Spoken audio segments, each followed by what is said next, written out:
আসসালামু আলাইকুম। আজকে আমি ফিজিক্সের চতুর্থ অধ্যায় কাজ, শক্তি এবং ক্ষমতা নিয়ে আলোচনা করব। তাহলে চলো আমরা কাজ, শক্তি এবং ক্ষমতার জন্য প্রয়োজনীয় যে সূত্রগুলো লাগবে সেগুলো এক নজরে দেখে নিই।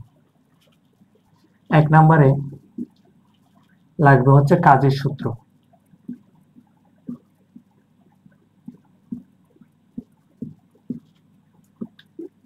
W equal to Fs।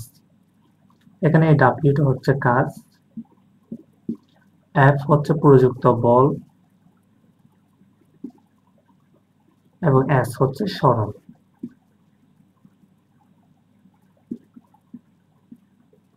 আরেকটা সূত্র আছে, সেটা হচ্ছে W equal to Fs cos theta। এটা কখন থাকবে? যখন হচ্ছে কোণের মান, প্রযুক্ত বলের কোণের মানটা দেওয়া থাকবে। এরপরে বস্তু যদি ভূমিতে চলে, যখন এই সূত্রের ক্ষেত্রে বস্তু ভূমিতে চললে F equal to m। বস্তু ভূমিতে না চলে যদি উপরে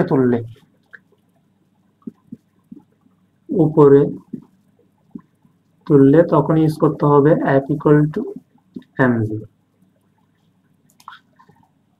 তাহলে কোণ যখন থাকবে তখন W equal to Fs cos theta সূত্রটি হবে। এরপরে বিভব শক্তি।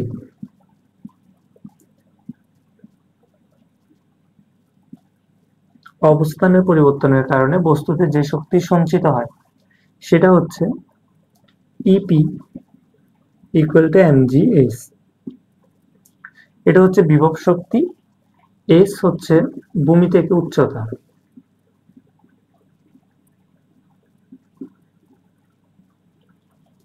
এরপর হচ্ছে গতিশক্তি।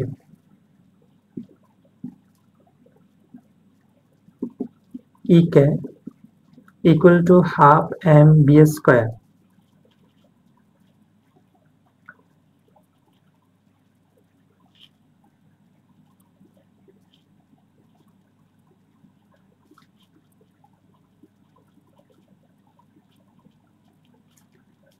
তো এই গতিশক্তি সমান p square divide by mv 2m।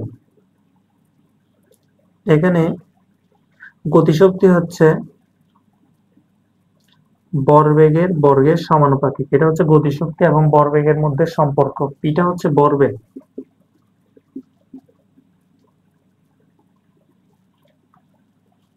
এরপর হচ্ছে কুয়ার math.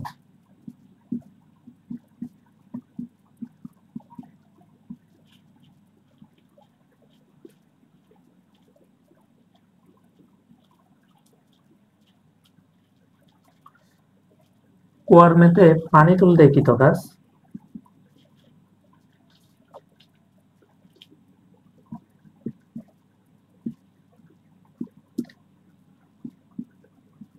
W equal to mgs। এখানে s টা হচ্ছে গড় উচ্চতা, ভূমি থেকে গড় উচ্চতা। কিরকম?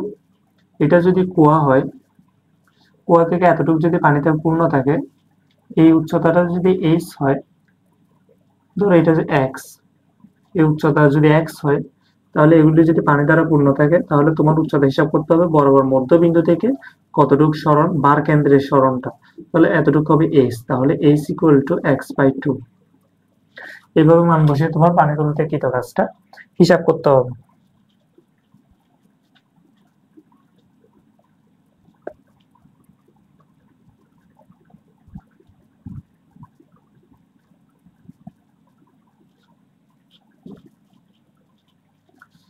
তাহলে কর্মেতে গেল।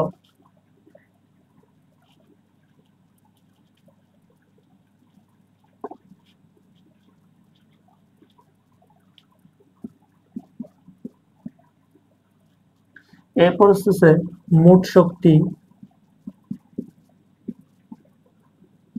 সমান গতিশক্তি প্লাস বিভব শক্তি।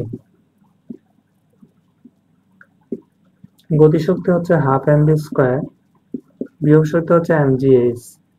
তাহলে দুইটা মিলে ইকে প্লাস ইপি, এটা হচ্ছে মোট শক্তি। তাহলে মোট শক্তি নির্ণয় করতে বলে তখন এই সূত্রটি হবে। শক্তির সংরক্ষণশীলতার নীতি অনুযায়ী মোট শক্তি হচ্ছে সমান হবে। এরপর হচ্ছে স্প্রিং এর ক্ষেত্রে কিছু সূত্র আছে।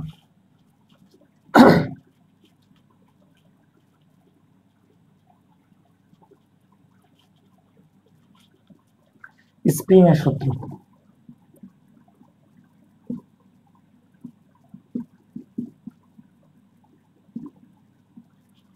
স্প্রিং এর সূত্রগুলো কি? F equal to kx, F equal to kx। এরপর আছে হচ্ছে স্প্রিং এর সঞ্চিত শক্তি,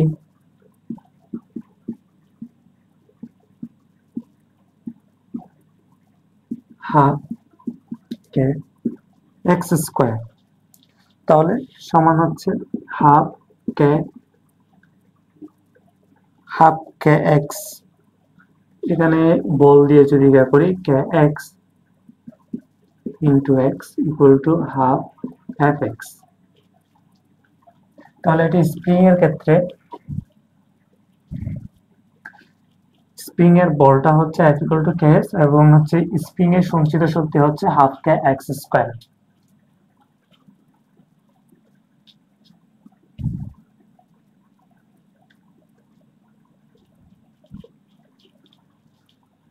তাহলে এরপর আসতেছে ক্ষমতা।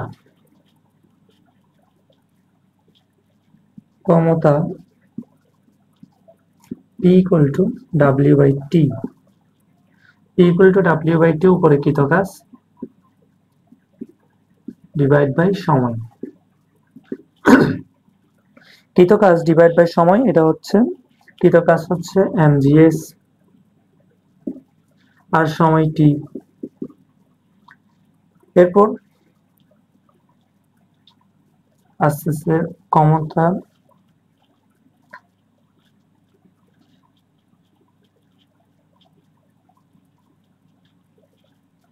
কর্মদক্ষতা।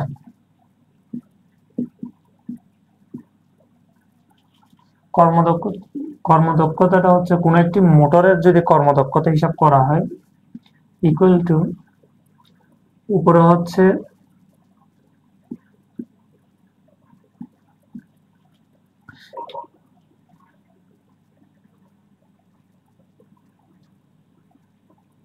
উপরে দেওয়া যায় নিচে প্রদত্ত ক্ষমতা, উপরে হচ্ছে কার্যকর ক্ষমতা ইনটু অ্যাকশন।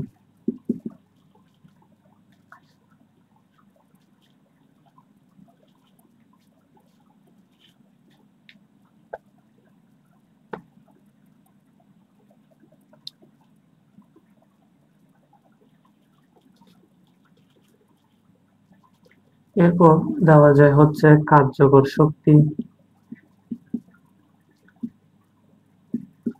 ডিভাইড বাই প্রদত্ত শক্তি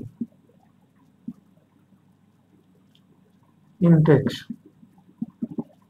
তাহলে এখানে অপচয় কতটুকু? অপচয় সমান হচ্ছে প্রদত্ত শক্তি মাইনাস কার্যকর শক্তি, এটাই হচ্ছে শক্তির অপচয়। আর অন্যভাবে ক্ষমতা দিয়ে লিখলে প্রদত্ত ক্ষমতা মাইনাস কার্যকর ক্ষমতা ইনটু টি। তাহলে এই সূত্রগুলো যদি জানা থাকে তাহলে এই চ্যাপ্টার থেকে যে কোনো ম্যাথ খুব সহজে হচ্ছে আনসার করা যাবে। তাই ফিজিক্সে বলা হয় যে ম্যাথ করতে গেলে সূত্র জানা অত্যন্ত জরুরি, কারণ সূত্র থাকলে অনেক সময় সূত্র লিখলেও নাম্বার আছে। তো সেই জন্য সবগুলো সূত্র সঠিকভাবে জানাটা জরুরি। তো কর্মদক্ষতার ক্ষেত্রে কার্যকর ক্ষমতা ডিভাইড বাই প্রদত্ত ক্ষমতা ইনটু 100, কতটুক দিলা কতটুক পেলা তো ইনটু 100।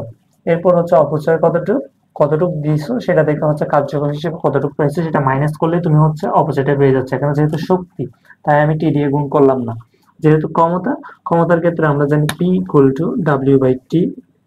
তাহলে আমি সেটা কাজে যদি কনভার্ট করি P ইন্টু টি, তাহলে এই পিটা আমি এখান থেকে পেয়ে গেলাম P ইন্টু টি।